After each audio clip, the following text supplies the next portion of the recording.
Isang magandang araw ho ng Lunes sa ating mga manonood at welcome ho sa ating programang CLTV 36 News Stream May 19, 2025. Time check muna tayo, 10:16 ng umaga. Ako po ang inyong lingkod, Justin Dizon, ang inyong news streamer, maghahatid sa inyo ng makatotohanang balita at impormasyon na mapagkakatiwalaan at syempre may paggagamitan. Yan ho ang pangako namin sa inyo dito sa CLTV 36. Kumusta, Kabalen? Kumusta ho kayo? At naway, nasa mabuti kayong kalagayan sa mga araw na ito, sa mga oras na ito. Ayan, at kumusta ho ang inyong weekend? Ayan, marami sa ating mga kababayan ng syempre, nanggaling sa pahinga at sa ika nga sabihin nating bakasyon, ano? At syempre, lalong-lalo na yung ating mga kababayan din, ano, na tumutok ho sa eleksyon. Ayan, alam naman ho natin itong Sabado ay katatapos lamang dito hong proklamasyon, ano, ng mga itinanghal na panalong senador dito po sa ating bansa, ano, at syempre nariyan din yung mga party list representatives. At marami hong mga kaganapan dito sa iba't ibang bahagi ng ating bayan. At syempre nandiyan din ho mga kabalen, ano, yung kanina, first flag ceremony ditong mga LGU matapos ang eleksyon. May mga iba hong nag-flag ceremony na sila ho'y nakaupo, ano, o muling uupo. At meron namang iba na hindi binalad at tatapusin na ang kanilang termino at ang kanilang pagiging pinuno sa mga bayan-bayan, ano, pagdating ho ng June 30. At yan, mga kabalen, ano, pakita ko lamang, wait lang, yung headlines natin, ayan.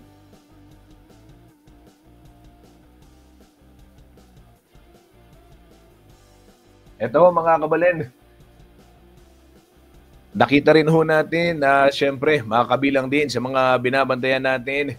Ito hong presyuhan ng bigas, ano, yung bentahan ng bigas sa ibang bahagi po ng Bulacan nakapagbenta ng 20 pesos. Tingnan natin kung gaano ka-successful at kung paano nga makatotoo, gaano katotoo, ano, paano yung pagiging makatotohanan. Ayan, may nga bulol na. Baka na niya katuto, kabalen. Yung mga nananagalog pa kasi. Ayan, oo. Baka na niya po katuto. Ini nga 20 pesos sa ininem. Ito nga po ka rin lalawenta mo naman.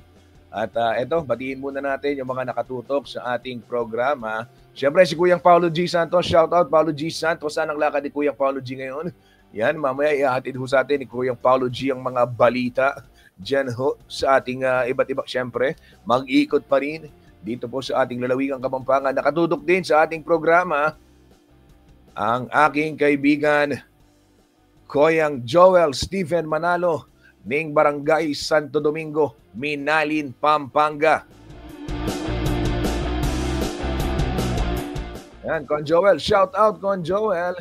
Good morning, good morning. Karen pong ganaganang kabalenta mo King Santo Domingo, Minalin, Pampanga. Yan, Aldo Doyang Manalbay, Koyang Joel Stephen Manalo.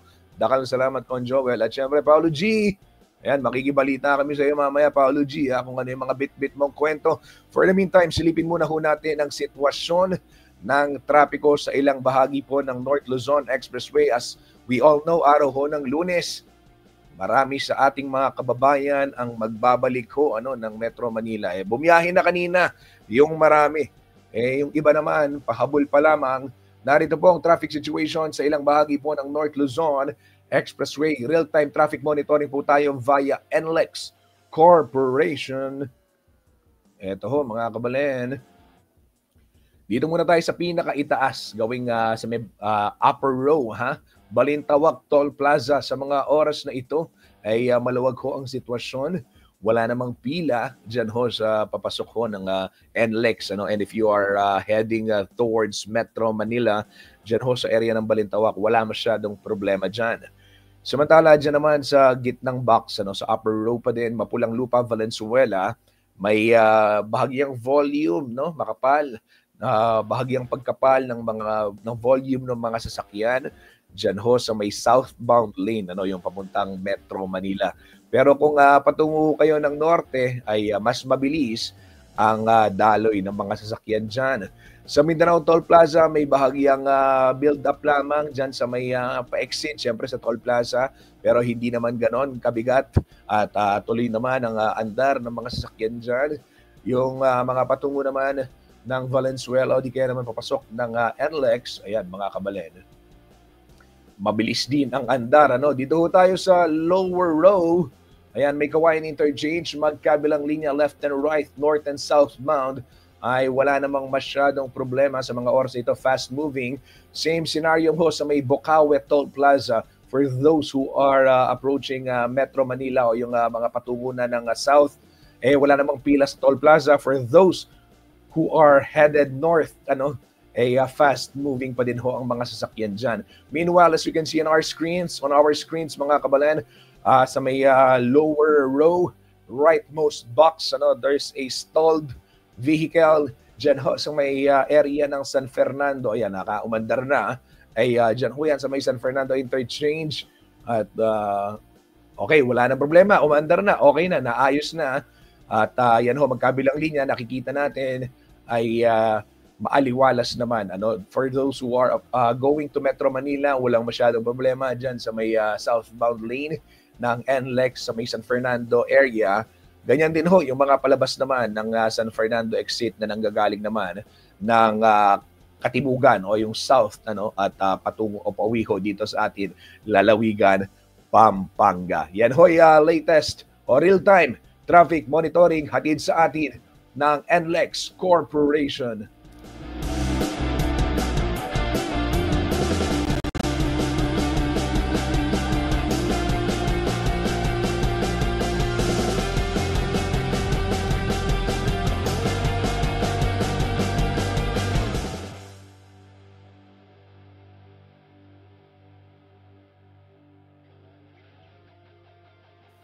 Nanonood din sa ating programa si Kuyang Paquito Beltran. Good morning po, CLTV 36 News. Paulo Santos. Kuyang Paulo, anong latest balita?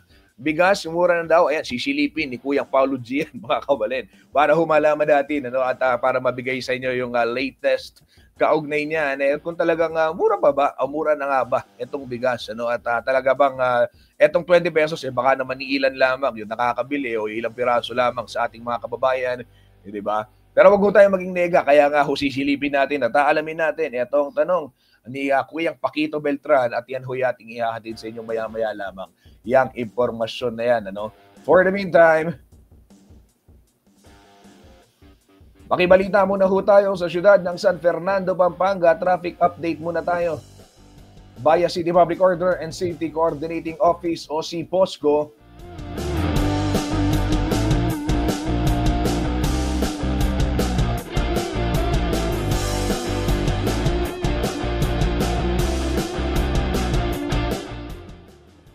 okay, ngayon hong alas 10 ng umaga, batay na rin ho sa traffic situation update ng si POSCO.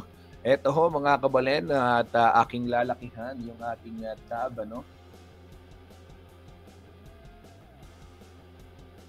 Wait lang. Ayan. Todo zoom na pala. Okay.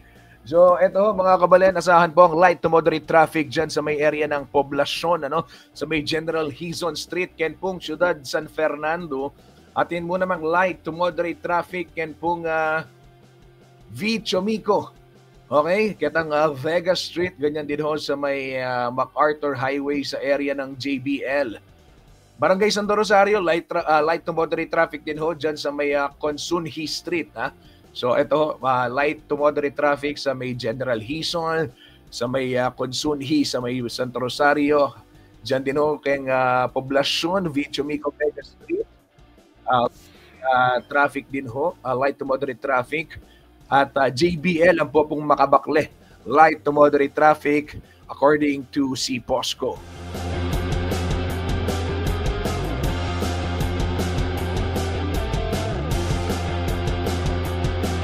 Sa ibang kakalsadahan naman sa siyudad ng San Fernando, light traffic naman mga kabalen. Diyan sa may Capitol Boulevard, sa may Palawi, sa may Lasatin, at doon sa mga patungong Mexico, yun sa may boundary ng dalawang malls dyan, light traffic din. At kung kayo ho'y patungo naman ng norte, dyan ho sa may San Isidro, Sage Kong, wala rin masyadong problema, light traffic. Ganyan din ho sa may Del Rosario, sa may Aquino Byway Tourism Road, o hindi pong papunta Kalulot. Wala ring traffic, light traffic din sa mga oras na ito. Pati ho dyan sa may Baliti area, Sindalan, paakyat hanggang sa Talabasdagan, light traffic. So yung may pagbigat ho ng trapiko, asahan lamang dyan ho sa may downtown, Kenpong, Kabalenan, General Hison Street, Consunhi Street, Vichomico, JBL, ang gana po king makabakle. Medyo mabayat-bayat po yung ating light to moderate traffic yan, agpang po king si Posco.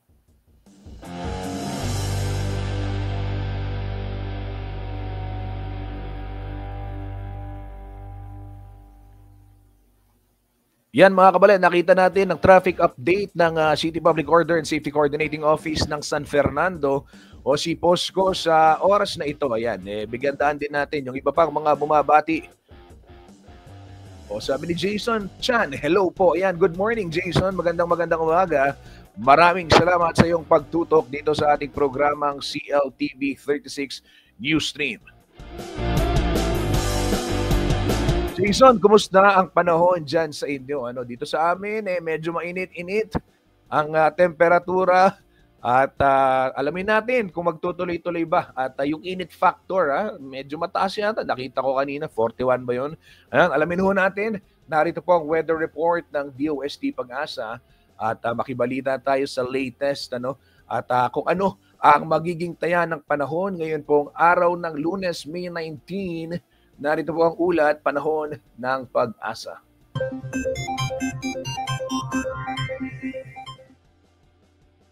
Magandang umaga mula sa Pag-asa Weather Forecasting Center. Ito ng ating update sa magiging tayo ng panahon sa susunod na 24 oras.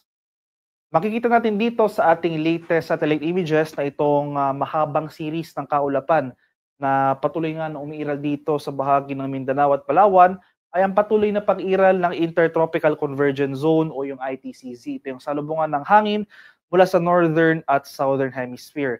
At yung lugar na kung saan nagsasalubong yung dalawang hangin na ito ay nakakaroon tayo ng mga kaulapan at kasama ng mga kaulapan na yan yung mataas sa tsansa ng pag-ulan. So asahan nga natin itong area ng Palawan, buong Mindanao, some parts of Negros Island region. Asahan natin ngayong araw ang makulimlim na panahon at mga kalat-kalat na pag-ulan. Makakaranas rin tayo ng mataas sa tsansa ng pag-ulan sa eastern section ng Visayas. Dito dulot naman yan ng easterlies o yung mainit na hangin galing sa Karakatang Pasipiko. Meanwhile, for Metro Manila at nalalabing bahagi ng ating bansa, ay magpapatuloy itong generally fair weather. Sasamahan lamang yan ng mga pulupulong pag-ulan na may pagkulog at pagkilat na dulot ng thunderstorms. At sa kasalukuyan, wala pa naman tayong binabantayang low pressure area o namang sama ng panahon sa loob at labas ng ating PAR na maaaring maging bagyo sa mga susunod na araw. Para naman sa magiging lagay ng ating panahon ngayong araw dito sa Luzon, Metro Manila at malaking bahagi ng Luzon magpapatuloy nga itong fair weather ngayong araw. Mainit at malinsangan pero hindi nangangahulugang wala na tayong pag-ulang mararanasan.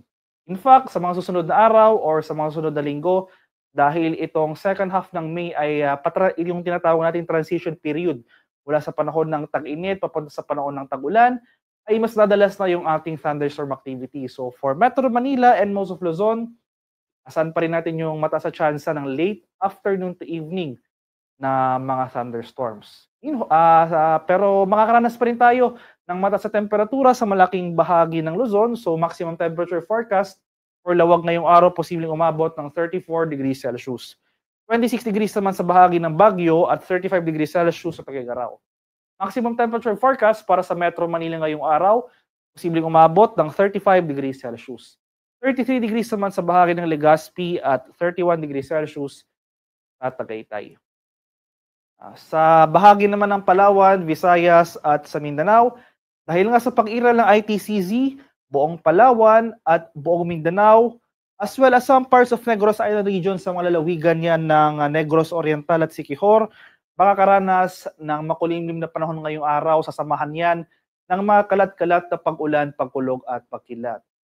Ngayong madaling araw pa lamang, may mga naitala na tayong thunderstorm activity o yung mga mga madaling araw na pag-ulan dito sa southern portion ng Palawan, as well as itong southern portion ng Mindanao. So, Zamboanga Peninsula, Barman, Soxargen, may mga early morning thunderstorms tayo sa mga areas na ito. So, inaasahan natin later in the day, so especially sa hapon hanggang sa gabi, malaking bahagi na ng Mindanao, as well as malaking bahagi na rin ng Visayas, itong central, as well as itong western portions ng Visayas, makakaranas na tayo ng makulimlim na panahon at mga pag-ulan na dulot ng ITCZ dito sa area nga ng Mindanao. So, makakaranas din tayo ng epekto nga ng easterly. So, mataas na chance ng pag-ulan rin ang mararanasan dito sa area ng Eastern Visayas, particular na sa Eastern Samar, Leyte at Southern Leyte. Kaya patuloy tayong maging handa at alerto sa mga banta ng pagbaha at pagguho ng lupa, lalong-lalo na kung tuloy-tuloy ang pag-ulan na ating mararanasan, especially dito sa parts ng Southern Palawan at Southern Mindanao. E, umantabi tayo sa mga posibleng rainfall advisories or mga thunderstorm advisories na patuloy na ini-issue ng ating mga local Pag-asa Regional Centers sa mga nabanggit na lugar. Maximum temperature forecast para sa Kalayaan Islands ngayong araw posibleng umabot ng 33 degrees Celsius. 32 degrees naman sa Puerto Princesa, 33 degrees Celsius sa Iloilo, 32 degrees Celsius sa Cebu, at 31 degrees Celsius sa Tacloban. Maximum temperature forecast para sa Cagayan de Oro ngayong araw posibleng umabot ng 32 degrees Celsius at 31 degrees naman sa areas ng Zamboanga at Davao. Para naman sa ating heat index forecast ngayong araw para sa Metro Manila, posibleng umabot yung ating heat index ng 42 degrees Celsius.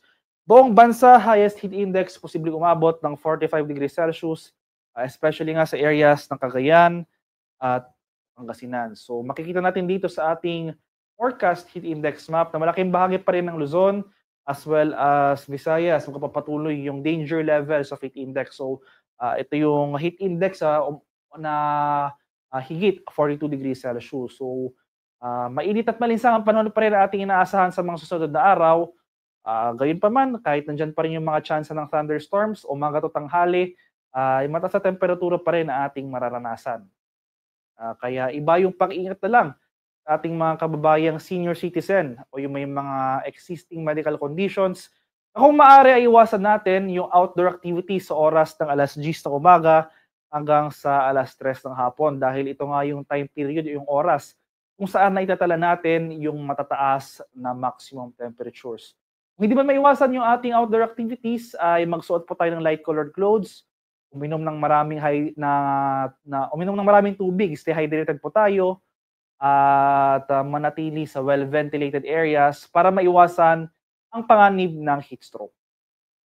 Kalagayan naman natin karagatan sa kasalukuyan, walang nakataas na gale warning at banayad hanggang sa tamtamang pag-alon ang mararanasan sa malaking bahagi ng ating bansa. Gayunpaman, iba yung pag-ingat rin sa ating mga kababayan na maglalayag sapagkat kung meron tayong offshore thunderstorm activity, ito yung mga pag-ulan sa ating mga dagat baybayin, asahan natin ang mga pagbugso ng hangin, kaakibat nito ang bahagyang pagtaas ng ating mga alon. Para naman sa ating extended weather forecast sa mga sunod na araw. So simula bukas, araw ng Martes, hanggang sa Biyernes, May 20 to 23, ay inasan pa rin natin na magpapatuloy yung mga pag-ulan na dulot ng ITCZ, malaking bahagi ng Palawan, Mindanao, at some portions ng Visayas. Pero inaasahan natin na starting on Friday or later in the week, unti-unti na mababawasan yung mga pag-ulan na ito. So improving conditions for most of the country, partly cloudy to cloudy skies na ang mararanasan for Luzon, Visayas at sa Mindanao. Gayunpaman, especially nga for the next 3 days dahil may mga naitala na nga tayong pagbaha sa ilang areas ng Mindanao sa mga nakarang araw, inaasahan natin na mananatiling mataas yung chance ng flash floods at landslides dito sa Southern Mindanao. Dulot pa rin yan na pag-iral ng ITCZ. Kaya iba yung pag-iingat sa ating mga kababayan sa areas na ito. Tuloy tayong umantabay ng mga local advisories. Ito yung mga thunderstorm advisories, pwedeng rainfall advisories or heavy rainfall warnings na posibleng i-issue ng ating mga local Pag-asa centers, especially in the coming days, para makapaghanda po tayo mga hazards ng pag-ulan na dulot ng ITCZ. Meanwhile, for Metro Manila or in general, most of Luzon, ay magpapatuloy yung warm weather na dulot ng easterly. So mainit at malinsang ang panahon, Magdala po tayo ng payong, pananggal lang yan sa init ng araw, umaga at tanghali, pananggal lang yan sa mga biglaan at panandaliang pag-ulan na dulot ng thunderstorms, hapon hanggang sa gabi. So inaasahan nga natin na in the coming days or in the coming weeks dahil nasa second half na tayo ng Mayo at tinuturing natin ito na transition period mula sa panahon ng tag-init o tag-ulan, mas dadalas po yung ating mga afternoon thunderstorms. Dahil inasahan natin na starting sa kalagitnaan ng June ay unti-unti na magpaparamdam or makakaapekto yung hanging habagat sa ating bansa. So bottom line, mas dadalas na po yung ang ating afternoon rain showers or thunderstorms, kaya ugaliin or lagi po tayo magdala ng payong. Aring araw sa Kamaynilaan ay sisikat mamayang 5:27 ng umaga at lulubog naman mamaya sa ganap na 6:18 ng hapon. Para sa karagdagang impormasyon tungkol sa ulat panahon, lalong-lalo na sa ating mga rainfall advisories, thunderstorm advisories, or heavy rainfall warnings sa posibleng i-issue ng ating mga Pag-asa Regional Centers sa ating mga lokalidad, i-follow kami sa aming social media accounts at DOST_Pag-asa. Mag-subscribe na rin kayo sa aming YouTube channel sa DOST Pag-asa Weather Report. At palaging bisitahin ang aming official website sa pag-asa.dost.gov.ph. Yan lamang po ang latest mula dito sa Pag-asa Weather Forecasting Center. Magandang umaga sa ating lahat. Ako po si Dan Villamil nag-uulat.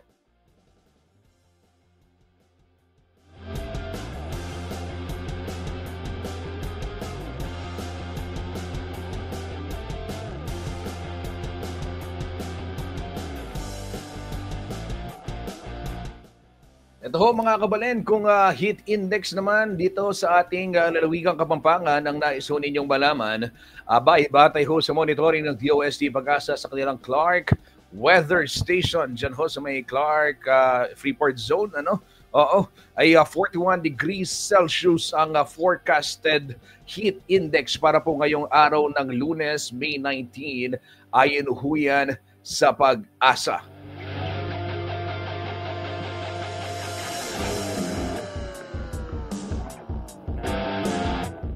Tuloy-tuloy ho tayo sa ating balitaan. Ito naman, public service announcement muna tayo mga kabalayan dyan ho sa may bahagi ng Panipuan, Ciudad San Fernando, Pampanga. Ala pong kuryente ang ganapot ang alas 12:30 ng 12:30 p.m. Wala hong kuryente ngayong araw hanggang 12:30 p.m. 8:30 hanggang 12:30 dyan ho sa may barangay Panipuan. Ilang portion ng Panipuan sa may syudad ng San Fernando dahil magsasagawa ng transformer optimization. Ito pong Svelapco.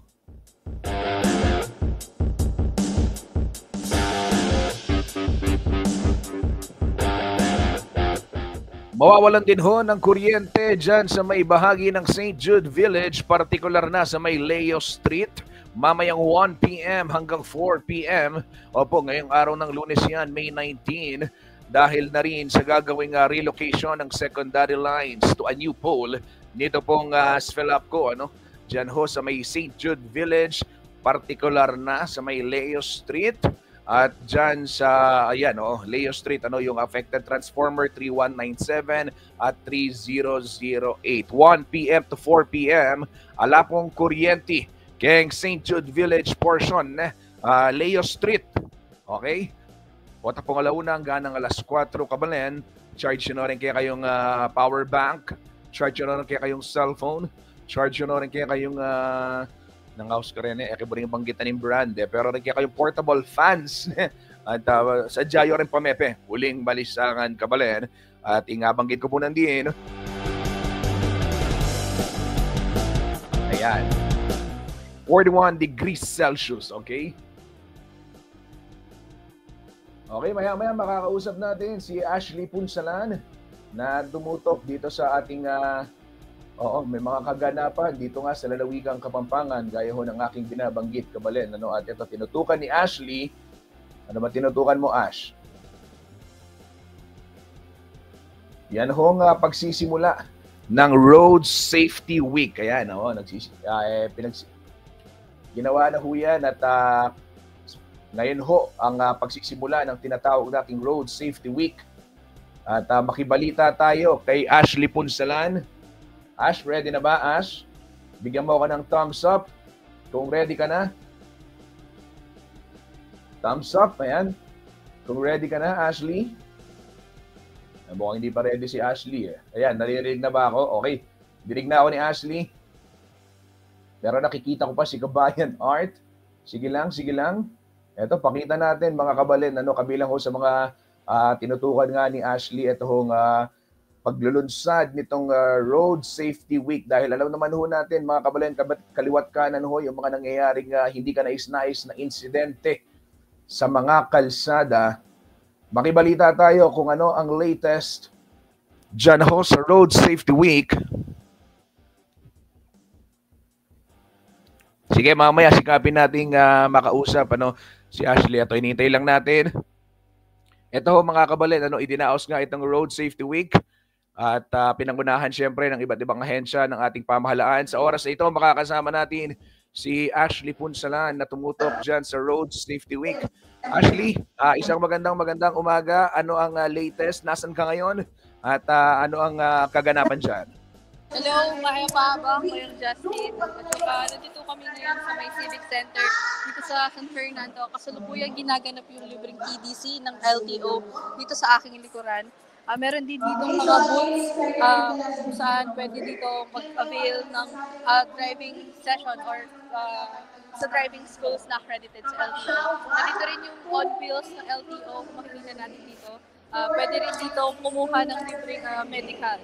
Kanina nagkaroon din ng motorcade kung saan sumama yung mga officer o mga tauhan ng LTO dun sa motorcade para nga ipalaganap sa buong syudad dito sa San Fernando at hindi lang sa San Fernando pati din dito sa Region 3 tungkol sa Road Safety Week po natin. Oo. Ashley, ano yung mga activities naka-line up para sa itong linggong ito? I understand this is a celebration, a week-long celebration, at actually month-long pa nga ata. Ano yung mga aasahan ng ating mga kababayan? Oo, ang National Road Safety Month ay parang idinadaos dito sa Pilipinas sa kabuuan ng Mayo, pero ang Road Safety Week naman ay dito sa Central Luzon mula May 19 hanggang May 23. Ang isa sa kanilang activity ay ito nga nagaganap na libreng patibisi nila at saka itong on wheels ng LTO. Buong Central Luzon nga magko-conduct sila daw ng mga libreng theoretical driving courses sa mga munisipalidad at in partnership din sa mga LGUs, sabi nga ng LTO kanina. Ash, napakaganda nito dahil alam naman natin, gaya ng mga banggit ko nga kanina, magkakasunod, kaliwat kanan, yung mga nangyaring insidente ng road crash. Meron ka na bang nakausap sa mga taga-LTO, sa mga taga-government offices at ano yung paalala nila sa ating mga kababayan? Oo. Paalala nga kanina ng Regional Director po ng LTO, sabi niya nga kanina na practice natin lagi ang pagsisecure sa blow baguettes, yung brake, i-check natin yung mga brakes, check natin yung lights, check the wheels, at yung kabuuan ng blow baguettes. At isa pang ang pinayo niya ay i-practice natin nga yung defensive driving dahil hindi natin talaga may iwasan ng aksidente sa daan kung hindi tayo magiging responsable sa ating pagmamaneho. Sabi nga kanina na ang pagkakaroon ng lisensya ay hindi isang mandado, parang privilege ito na ibibigay sa iyo, kaya dapat responsable kang maging bilang isang driver dahil hindi lang buhay mo ang nakataya kung sakaling magkakaroon ng aksidente kasi maraming pwedeng madamay dito. So last na lang, itong mga litratong ating pinapakita dito, meron dito mga inawardan, sino-sino sila, ano yung pagkilala, o ano yung mga, anong pagkilala to? Ang mga yan po, yan po yung mga sa offices po ng LTO, HPG, si POSCO, at yung mga iba pang mga offices na nagpo-promote nga ng awareness sa responsible driving. Kaya Justin. Okay, maraming salamat Ashley Punsalan at makikibalita pa kami mamaya sa development ng mga kaganapan dyan at I'm sure marami pa tayong makukuhang update as you go along dyan sa programa.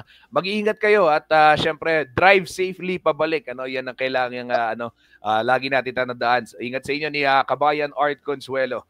Yan ho mga kabalan, ating nakausap si Ashley Punsalan na diyan hoy tumutok at kasalukuyang nagbabantay pa diyan sa ginagawang iba't ibang programa, aktibidad, kasama na yung pagbibigay nga ng libreng theoretical driving course. Oo, para ho sa mga kababayan natin ngayong pinagdiriwang itong Road Safety Month sa buong bansa at dito sa Central Luzon ay nag-kick off na nga itong Road Safety Week.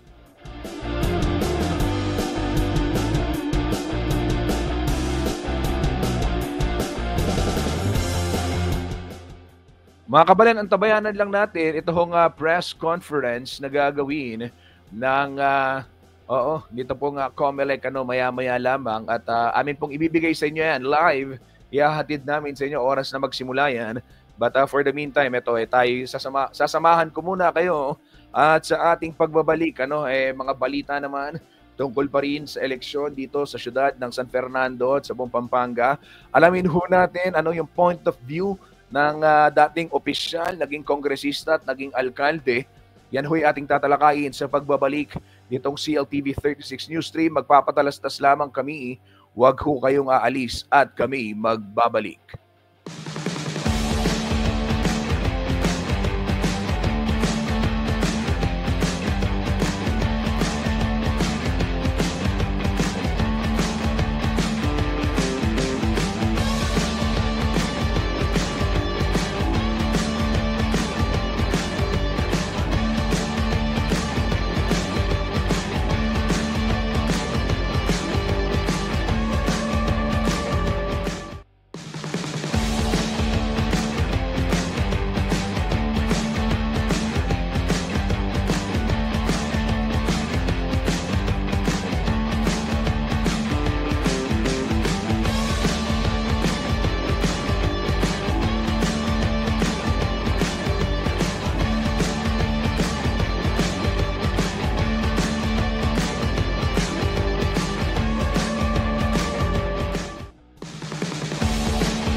Any pong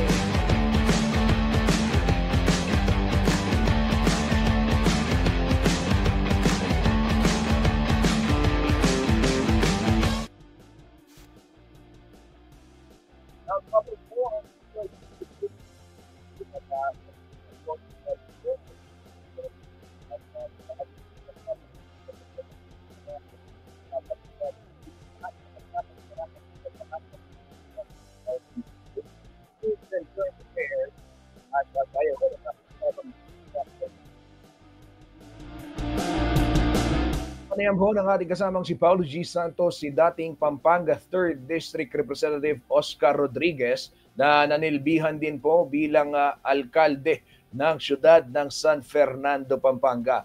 Narito po ang kanyang punto de vista kaugnay ho nitong muling pagkatalo bilang gobernador ni dating Candaba Mayor Engineer Danilo Boy Bailon. Kikita mo pong numero. Totoo na, yan pong gubernatorial race. Itong yan naman kayong pinantenda rin ng kasiping tamo pong probinsya. Nung makananuya po, kapopular at lalo tamo na po itang delivery kay public service. Lalo na kay health. Totoo, itong yan pong icon ken si Governor Villa Nanay Cuneta. At kaya pong kimuta na naman po Engineer Bailon, itang serbisyo publiko nga man ba na mga kampanyaya, totoo, ang gangalay pa kayong opisina, nakal makinabang kita ka nung mission na dakalmiditinan kitang kayang ayuda po kanong pamangaral na. Kingkerang ikit kaya pulay na ningalala na ini. O temen niyang buti Engineer Danilo. Palagi ko dakala factors mo muna. Wala naman talagang organisasyon. Down to the grassroots level. Kakadwa, incumbent yung bening kalaban da. Kakadwa, of course, mas dakala batu. And of course, ting kakapatay isipan kung personal kayang observation. Itang messaging da ay masyadong very convincing. Kung bakit linibutan la, nung bakit bisa lang manungkulan kaya probinsya. Question of messaging muna naman siguro. And eto mo ay kaila mo naman on the part of Maring Baby Pineda, naman sira ka rin butante. Ini, itong karening ihira, baka na yung mag-deliver. Yamong yet, kaya magtambal na ng Engineer Danilo Bailon. Pero may akit, ano yung karagul lamang, si Vice Governor-elect Dennis Delta Pineda. Well, kaya masyadong daramdaman ka rin tao itang issue evil and the opposite of evil. Kasi yung yananan din lawan din ng tao. And base ni kang personal experience ko kitang meron kung panguna ka na miyalal kapitan. A question of delivery. Kota ka nung muntaya kaya tang metong politiko. Susopa na ining metong kabaryo ng ginastos hundreds of thousands kaya sakit na. Maragul na nga sana ng 5,000. Kota munta lagi yung Kapitolyo, Arcomari. Talagang halos milalako itong problema ra itang issue financial. So, kaya kakit ka rin itang evil lang po ang the opposite of evil. Itang delivery. Itang lokal na akakit na yung pakinabang. Itang awsan tamong pamanyaw material. Yung medyo akakit na rin kaya lang na rin. At kaya ni kung ikita mo pong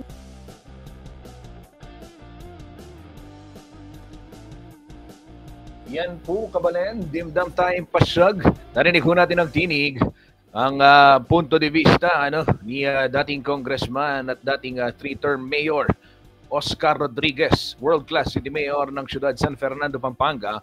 Kaugnay ho nitong kung bakit naging ganito yung resulta ng eleksyon sa Pampanga. Para na rin sa kanya, gaya nga ng kanyang binabanggit, ramdam ng tao ito hong serbisyong ibinibigay ng pamilya Pineda, partikular na dito ho sa laban sa pagkagobernador over Engineer Bailon at si Vice Governor-elect na Nanay Lilia Baby Pineda ay ito ho, Nanay Baby Pineda, itong binabanggit nga ni Attorney Rodriguez, marami daw sa kanyang mga nakakausap kakilala rin na pag sila ay nakakaranas ng problema pang kalusugan, pupunta lang sa Kapitolyo, naiibsan yung kanilang nararanasan at nakahirapan at least nasusolusyonan yung kanilang panggastos.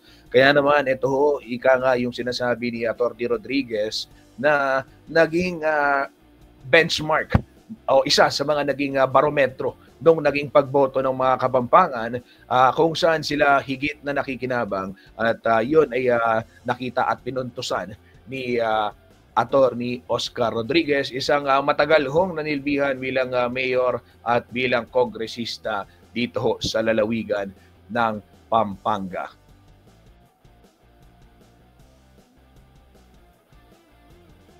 Ito naman, pakinggan naman natin ang kanyang POV kaugnay naman ito hong pagkakapanalo ng slate na team laban San Fernando. Ito pong yung slate ni Mayor Vilma Kaluwag. Ito, teka lang, buksan natin mga kababayan yung video. Paano ba to?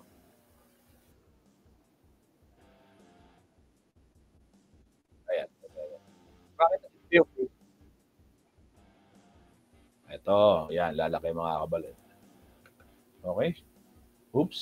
Ulit. Okay, share ko lang ha. Ito, share ko lang.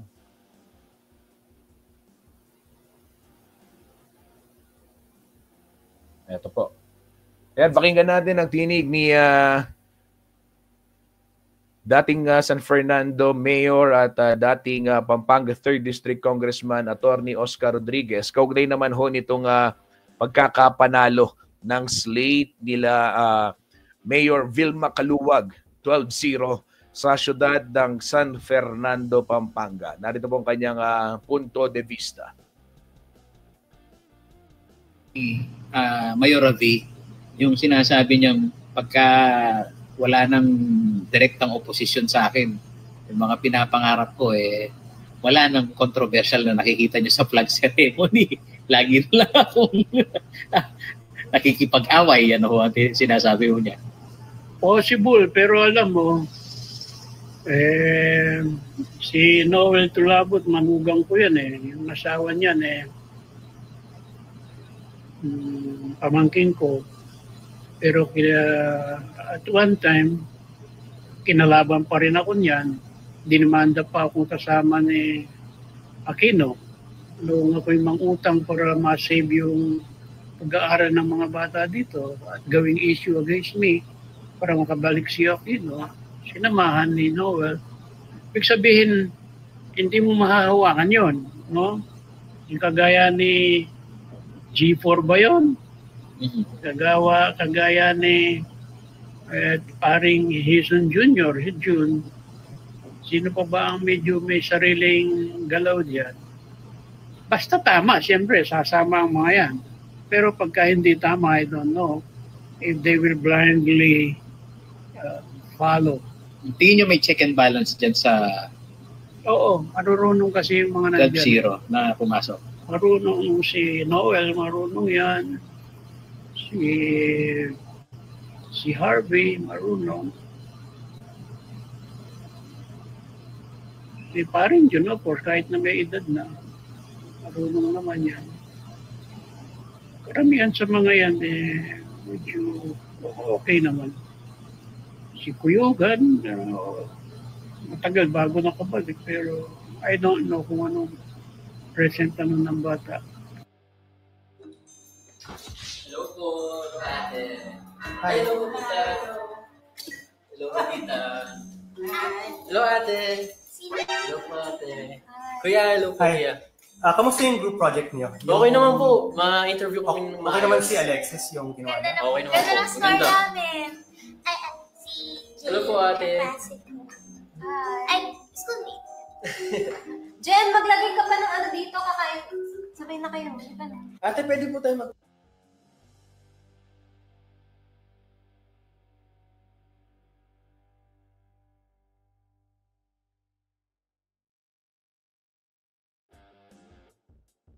Yan ho mga kababayan, inyong narinig ang pahayag ni Attorney Oscar Rodriguez kaugnay ho nitong 12-0 slate na sa siyudad San Fernando, at ayon sa kanya, bagamat kaalyado lahat ni Mayora Vilma Kaluwag, inaasahang gagampanan pa rin ang mga konsihalang kanila hong magiging check and balance function para matiyak na hindi isa lamang ang nasusunod at ang chief executive lamang ang masusunod sa siyudad ho ng San Fernando. Ayon ho kay Atty. Rodriguez ay may mga matitunong konsihal na maninindigan oras na makita nilang may maling gagawin.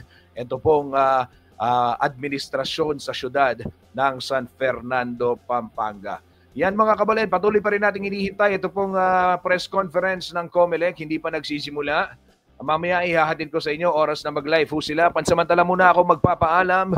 At ito po ang CLTV 36 News Stream. Maraming salamat sa lahat ng mga tumutok dito sa ating programa. Sa ngalan po ng buong puwersa ng CLTV 36 News and Current Affairs, ako po si Justin Dizon. At maraming salamat, Kabalen. Mag-ingat ho tayong lahat.